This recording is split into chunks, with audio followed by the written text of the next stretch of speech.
Oi, pessoal! Nós estamos querendo agora lidar com algo muito importante, é a pronúncia da língua inglesa.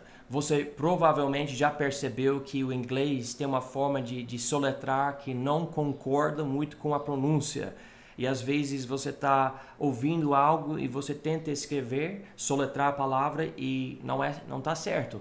Ou, ao contrário, você está querendo pronunciar uma palavra que você vê e não faz muito sentido. Uma palavra que eu acho muito estranho na língua inglesa é a palavra Wednesday. Wednesday seria no português que dia da semana? Quarta-feira. Quarta-feira, né? Então, Wednesday. E quando você viu a palavra Wednesday a primeira vez, talvez você nem lembre, né? Mas como que você queria pronunciar sendo brasileiro a palavra Wednesday? Na verdade, eu não me lembro a data específica, mas eu me lembro que eu era criança ainda, né? Na escola a gente viu os dias da semana e era tipo algo como Wednesday. É até difícil pronunciar agora, mas Wednesday, né? Tipo, você tenta ler tudo. Wednesday Então. e várias outras coisas. Eu achei igual Outras o maneiras. americano, quando ele tá vendo, quando ele tá aprendendo a ler, ele vê isso, Wednesday. Wednesday. Wednesday, né? Aham.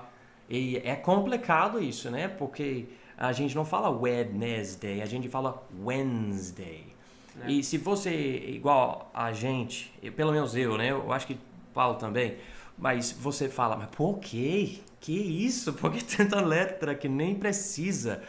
E há uma história longa, não vou explicar tudo, mas eu estava pesquisando esses dias e aparentemente havia um deus chamado Woden ou Woden e por causa disso era o dia dele, né? Então quarta-feira era o dia dele.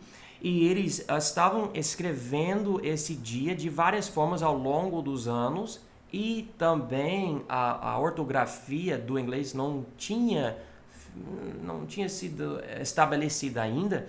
Então, tinha, por exemplo, Wednesday, Wednesday, Wednesday, Wednesday, Wednesday. E acabou sendo Wednesday, mas ainda com uma soletração errada. Então, essa palavra serve para mostrar algo do inglês. Você vai ver esse problema. A soletração e a pronúncia muitas vezes não estão tendo uma boa amizade. E você vai ter que realmente entender isso. E hoje, Paulo e eu queremos lidar com as letras silenciosas que existem no inglês. Tem muitas letras que você vai ver na palavra. O desejo é pronunciar porque você vê a letra, mas não tem. Paulo, no inglês, eu sei que a pessoa fala como se chama, ou eu quase falei no espanhol, né? Ou fala qual é o seu nome, ou algo assim. No inglês, como que alguém vai falar isso da forma correta? Da forma correta. Isso. What's your name? What's your name? What's your name? Ok, você percebeu, se você já aprendeu um pouco do inglês, você vai perceber que ele falou algo diferente do que você lê na página, né? Mas ele falou certinho. What's your name? Agora, se você falar mais devagar e mais correto, você vai falar o quê? What's your name? What's your name? Ok, então, ao invés de falar what's your name. Mas é uma coisa que eu quero enfatizar. A palavra name é N-A-M-E, certo? Name. Certo. Que é nome, né? Então, name. A última letra a gente não pronuncia. Então, normalmente, quando o brasileiro está aprendendo essa pergunta, Sim. como que ele fala? What's your name? Name. What's your name, né? Coloca um i no final, né? É. Porque normalmente quando a gente tem aí a letra E, né, uma vogal no final de uma palavra, a gente pronuncia ela. Em português a gente pronuncia praticamente todas as letras, então quando você está aprendendo inglês você tende a fazer a mesma coisa. Exatamente, é uma luta, né? Porque você vê, você quer pronunciar. Então, hoje nós estamos querendo ajudar vocês com isso. E, Paulo, você está aprendendo o inglês e eu vou falar, já aprendeu, né? Mas eu noto algo em você que você percebe várias coisas na língua que nem o nativo percebe. porque você já estudou tanto e leu tanto, tentando entender, porque não é sua língua. É a língua dos outros que você está aprendendo. Agora, você está entendendo muito melhor.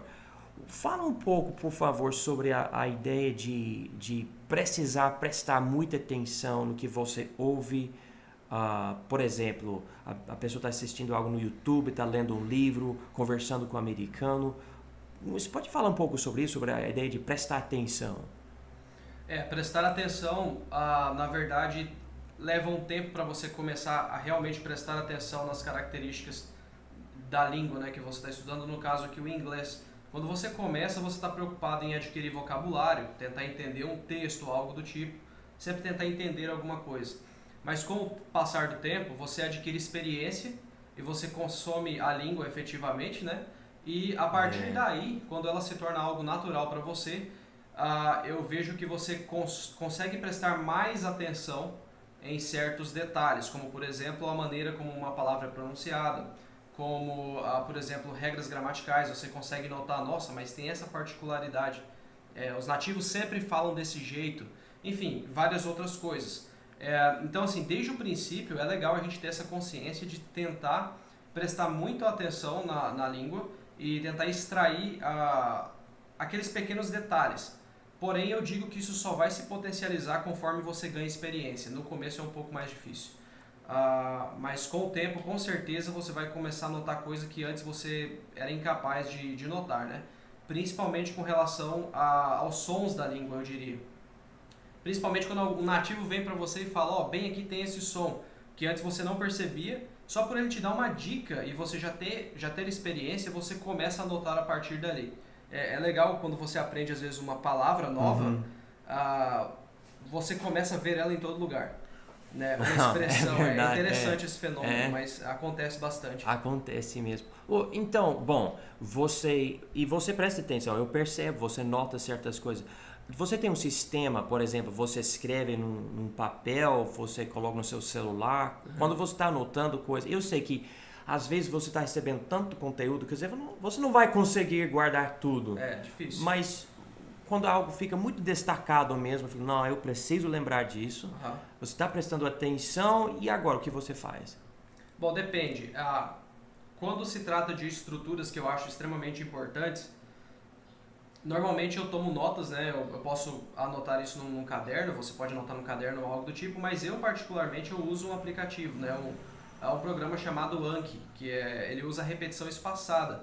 A ideia é que você vai inserir um novo conteúdo e você vai ver aquele conteúdo pela primeira vez e depois em espaços pré-definidos de tempo ele vai te mostrar aquela palavra ou frase novamente. É baseado no conceito de flashcards, né? Que eu acho que os estudantes americanos usam muito, né? Sim, muito. São cartões onde você tem a pergunta na frente e a resposta atrás e você revisa com o tempo aquilo até que o conhecimento se consolide, né? Também tem aquela repetição natural, que seria o quê? De tanto consumir o idioma, aquelas estruturas, palavras, expressões que por serem tipo muito usuais, né? Você vai acabar revendo elas. Então, você viu uma palavra hoje, dependendo da palavra você nem precisa tomar nota, porque amanhã você vai ver ela 10 vezes de novo. Né? Tem palavras mais raras que você lê um livro inteiro e acha ela 2 vezes e vai ver talvez daqui 1 ano de novo. Então, eu particularmente, como eu gosto de coletar vocabulário, toda palavra que eu não conheço quando eu estou lendo um livro, eu insiro nesse sistema de a repetição espaçada, no Anki no caso, né?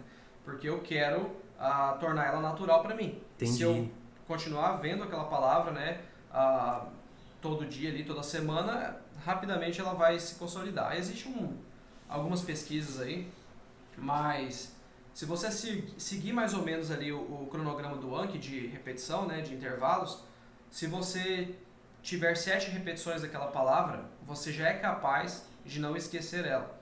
É óbvio, isso vai depender de pessoa para pessoa. Tem pessoas que podem esquecer sim e precisam de mais repetição, outras não. Mas eu só estou falando tudo isso para explicar o que eu faço, né, quando eu absorvo algo novo ali que eu quero tornar vivo, né, no meu vocabulário. Então eu uso esse sistema.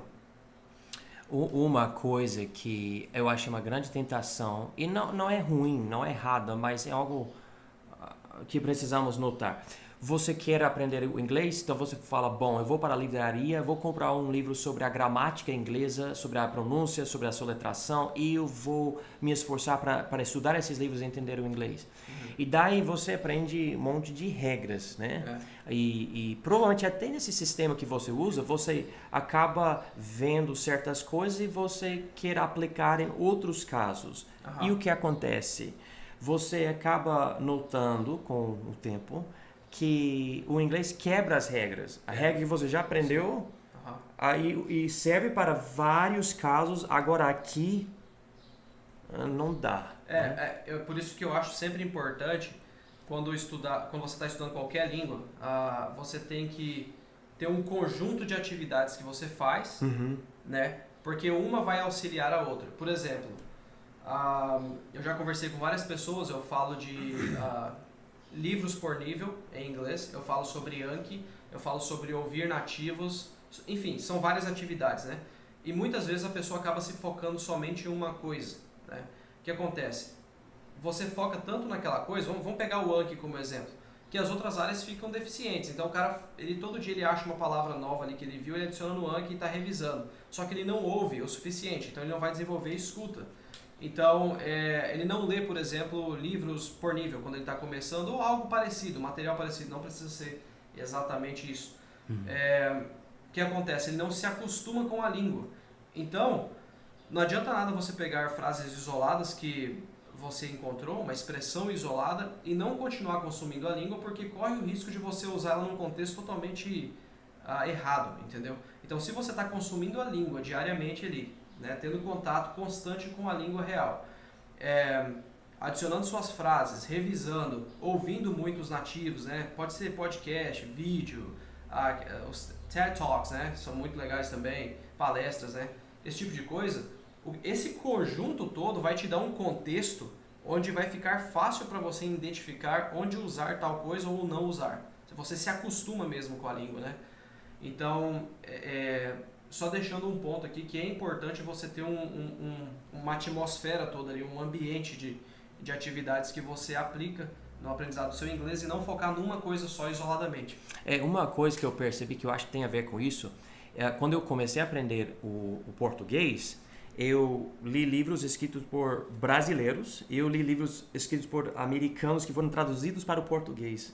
Eu percebi que esses livros escritos por americanos traduzidos para o português era muito mais fácil de eu entender, porque tinha um modo de falar do americano, mas era o português. Eu acho bom quando a pessoa está procurando coisas, tentar sair de traduções e ir diretamente para as fontes dos nativos, para realmente ver as colocações ou o jeito de falar do nativo, porque há certos pensamentos que cada cultura tem que vão influenciar o jeito de falar, né? E daí você vai vendo estas coisas e muito mais difícil de entender certas coisas. Hoje eu estava ouvindo alguém falar as palavras deu para ver. Deu para ver. Se você traduzir isso literalmente para o inglês, it gave to see, não faz sentido nenhum. Né? Não faz sentido nenhum. Então, é bom, como o Paulo falou, ficar ampliando tudo que você usa para aprender. E eu estou só enfatizando, procura fontes de nativos mesmo para realmente melhorar seu inglês, né? Seu entendimento do inglês. Ou então, nós estamos querendo enfatizar algo aqui que tem a ver com regras que o inglês quebra. Cada letra tem 26 letras na língua inglesa. Cada letra tem pelo menos uma pronúncia principal. Na verdade, cada letra pode mudar normalmente, né, nas palavras. Mas especificamente existe o caso em várias letras que você vai colocar na palavra e quando você pronuncia a palavra, a letra não tem som naquela palavra. Então, se você isolar, por exemplo, a letra B tem o som que é a letra B no inglês, a pronúncia é B, ok? Então, você fala, beleza, cada vez que eu vejo essa palavra eu vou pronunciar, só que não pode fazer isso.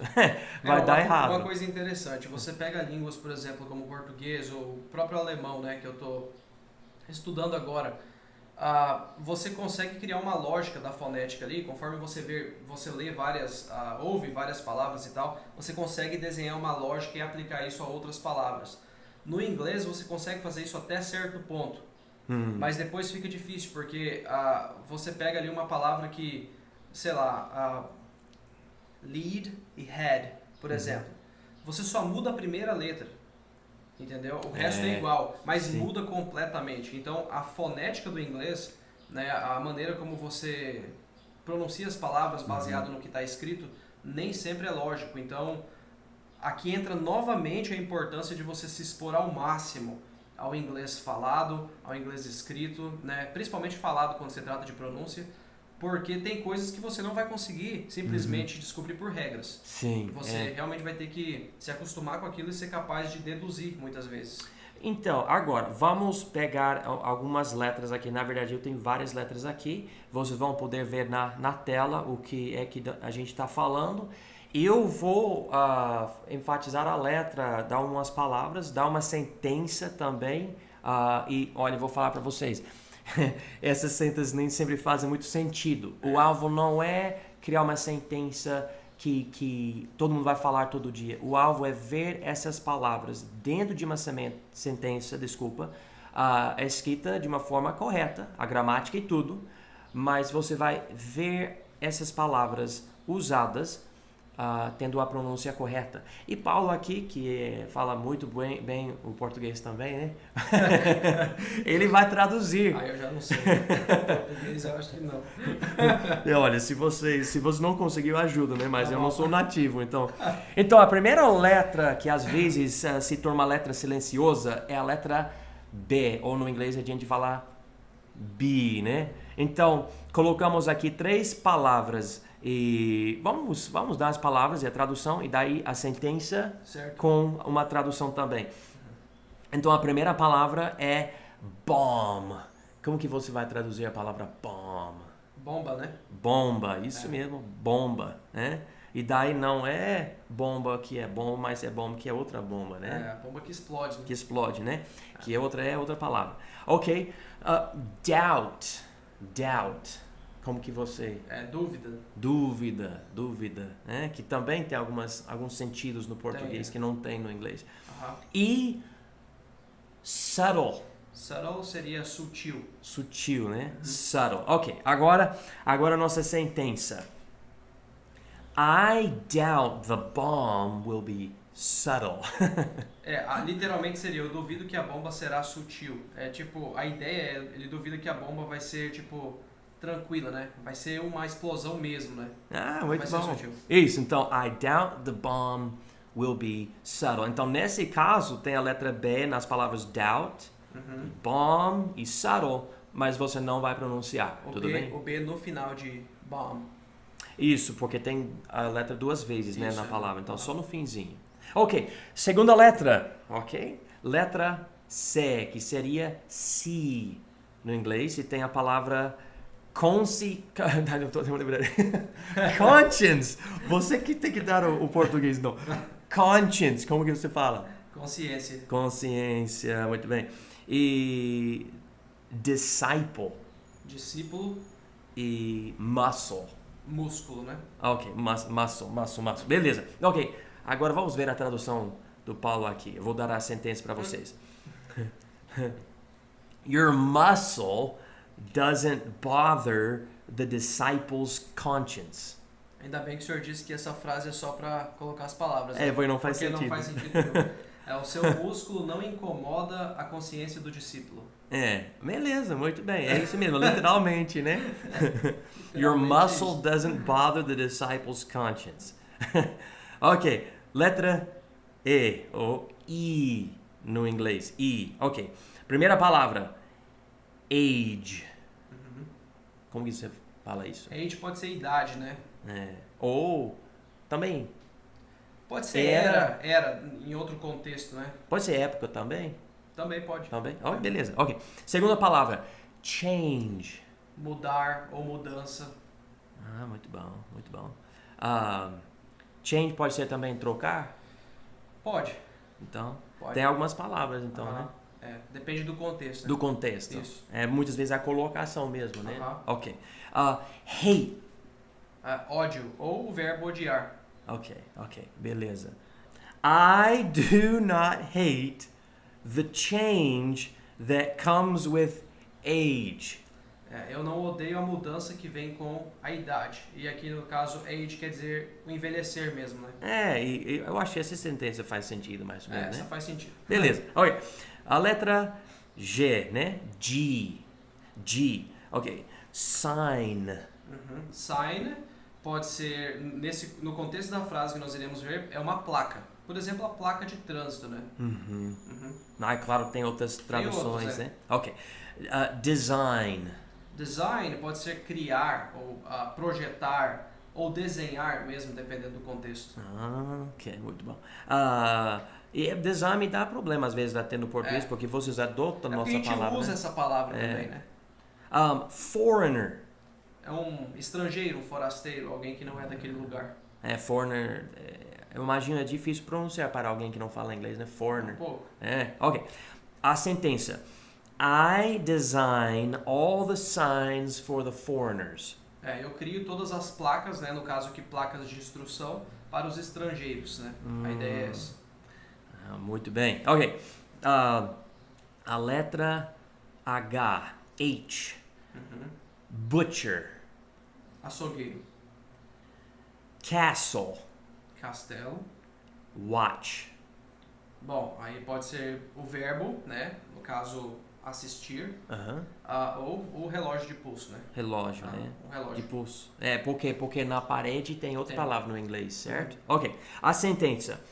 The butcher lost his watch in the castle. O açougueiro perdeu seu relógio no castelo. Pois é. O que o açougueiro foi fazer lá, não sei. Não sei também. Ok. A letra K. Que é K no inglês. Knee. Joelho. Knife. Faca. Knowledge. Conhecimento, né? Ok, muito bem. Do you have any knowledge of the knife in my knee? Literalmente seria, você tem algum conhecimento da faca no meu joelho? Mas na verdade a pergunta é, você sabe, né, da faca no meu joelho? Você sabia? Você está consciente disso? Muito bom. Não faz sentido nenhuma frase, mas beleza. Vai servir para o propósito, né? Exatamente, ok. A letra L, ok? Talk. Talk pode ser o verbo conversar ou a conversação, né? A conversa também. E pode ser falar também, né? Pode. Dependendo do contexto. Como a gente traduz, às vezes pode significar falar, né? Ok. Calm. Calmo, né? Palm. Palm pode ser a palma, né, da sua mão.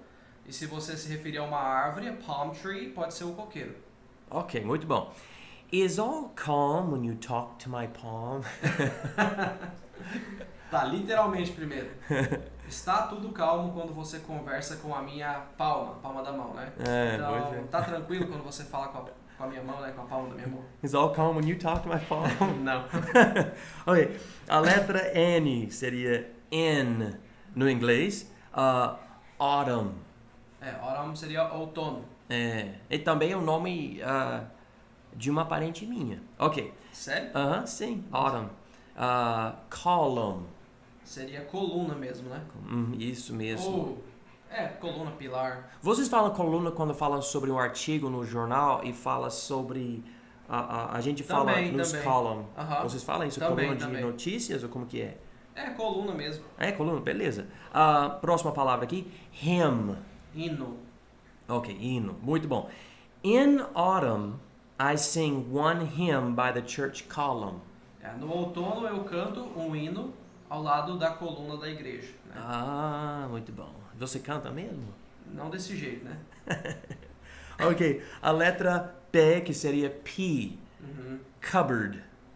Seria aquele armário que você tem na cozinha que normalmente você guarda ali pratos, talheres, Ou sei lá, talvez... Ou comida também, comida né? também, é. Beleza. Ok, a palavra psychiatrist Psiquiatra. e raspberry. É, framboesa, né? Isso, ok. A sentença. The psychiatrist pulled a raspberry from the cupboard. O psiquiatra tirou uma framboesa do armário. Ah, muito bom. Ok, a letra S ou S. Aisle, Corredor. island. Ilha. Muito bom, muito bom. E corredor, nesse caso, não é necessariamente dentro da casa. Seria tipo dentro do mercado ou da loja, outro lugar. Sim. Ou até na igreja ou na sala de aula. É que não as há uma cadeiras. divisão de paredes, mas que você tem ali um espaço onde as pessoas... Ah, tá. É, Ok. A sentença, então. The grocery store on the island had only one aisle. A mercearia da ilha ou na ilha tinha somente um corredor. Muito grande, então. Né? É. Ok. Letra U. U no inglês. Guard. Pode ser um guarda, ou pode ser também o verbo, né? Cuidar, guardar, aquilo que o guarda faz. Isso mesmo. Ok. Rogue. Então, aí essa palavra é um pouquinho complicada. Pode ser um trapaceiro, né, um vigarista, algo do tipo, mas eu acho que nessa frase que a gente vai ver ela tem um outro sentido. Ok. E guest. Convidado. Convidado, beleza. Ok. The guard watched the rogue guest. O guarda ficou de olho no convidado, aquele convidado meio estranho que ninguém sabe quem é que tá por ali na dele. Muito bom, mas... Eu não sei que palavra eu usaria para isso, para falar a verdade, para traduzir como um termo só, acho que não sei. Vocês nos comentários, então, por favor, dá Pela uma ajuda. definição que eu dei, o que seria esse rogue guest? Por favor, ajude a gente. Ok, e a letra W, que é W no inglês, answer. Answer é a resposta. 2. Número 2. Whole. Whole seria inteiro, né? Completo. Ok. I see 2 answers on the whole paper. Eu vejo 2 respostas na folha toda, né? Muito bom. I see 2 answers on the whole paper. Ok, então, o que vocês estão notando, eu acho, espero, que a pronúncia nem segue a soletração e a soletração nem segue sempre a pronúncia. E para terminar esse vídeo, Paulo, eu sei que você vai querer falar mais e não precisa levar todo o tempo nesse vídeo, podemos fazer outro vídeo. Mas eu sei que o brasileiro gosta de assistir, tipo, por exemplo, filme no inglês, filme legendado. Então, ouvindo o inglês, vendo as palavras escritas embaixo.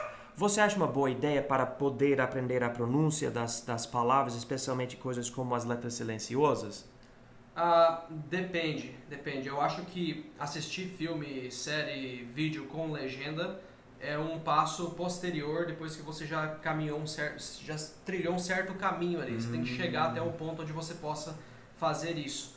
Mas sem dúvida, eu acho que se você tirar um tempinho por dia para só assistir, somente assistir qualquer coisa em inglês, mesmo que você não entenda tudo, né, vai ajudar um pouquinho. Vai ajudar um pouquinho para você se acostumar com os sons das palavras. Conforme você pega experiência e você já seja capaz, por exemplo, de ler, né, em inglês, e você consegue ver algo em inglês com as legendas em inglês, e você estiver disposto a prestar atenção, você vai conseguir fazer uma comparação do que a pessoa fala e do que está escrito. Se você quiser fazer um estudo desse tipo, dá para fazer também. Você coloca um vídeo em inglês, coloca a legenda em inglês, não em português, e compara o que está sendo falado com o que está escrito, tá? Mas isso daí é só uma pequena dica que você pode aplicar nos seus estudos, não é algo assim que eu diria que é primordial, mas vai ajudar a notar aí essa desincronização entre spelling, que é tipo a soletração, e os sons reais da língua. Muito bom, então é isso. Nós vamos terminar agora. Qualquer pergunta, manda para nós, por favor, a gente quer ajudar, tá? Muito obrigado.